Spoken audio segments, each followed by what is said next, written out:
अगर हम डायनासोर के इवोल्यूशन की बात करते हैं based on the active research, तो आज से लगभग 230 मिलियन साल पहले एक स्पीसीज ने जन्म लिया था।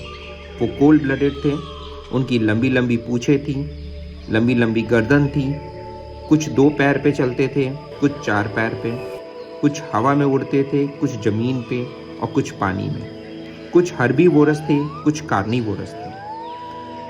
वो पीरियड ट्राइसेरिक पीरियड था और लगभग 200 मिलियन साल पहले एक वॉल्केनिक इरप्शन में वो सभी जानवर एक्सटिंक्ट हो गए।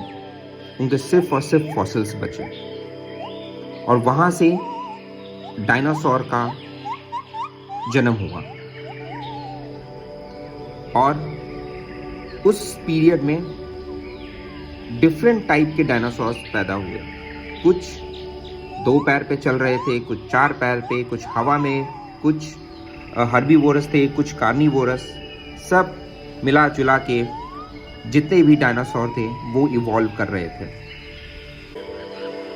लगभग 60 मिलियन साल पहले एक एस्ट्रॉइड ने धरती से आके टकराया और डायनासोर की स्पीसीज को पूरी तरीके से खत्म कर दिया। आज सिर्फ और सिर्फ उनके फॉसिल्स बचे हुए हैं।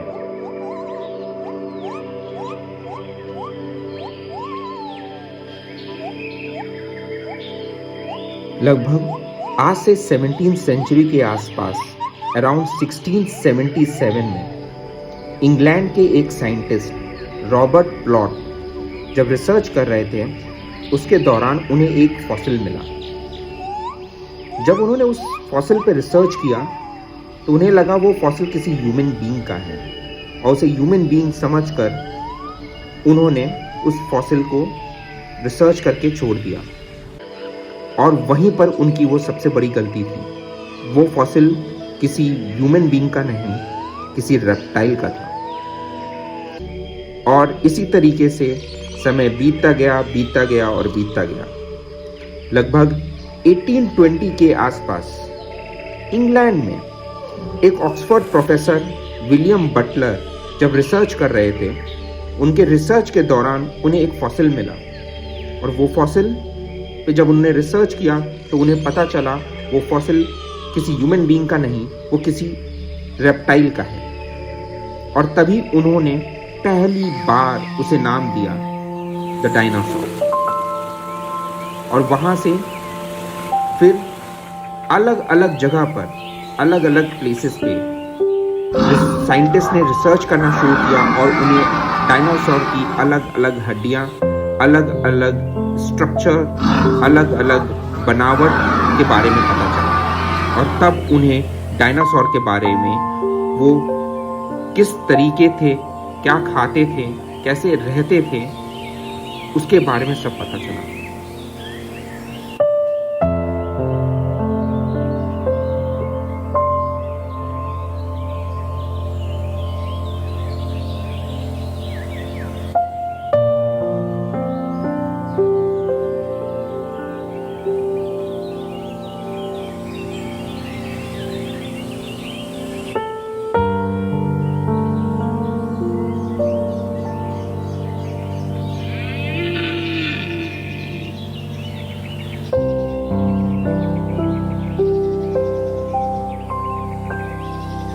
और डायनासोर की स्पीसीज को एक्सपीरियंस करने के लिए हम जा रहे हैं ज्ञानेश्वर मिशन पार्क, और वहाँ पर स्थित है द जुरासिक पार्क।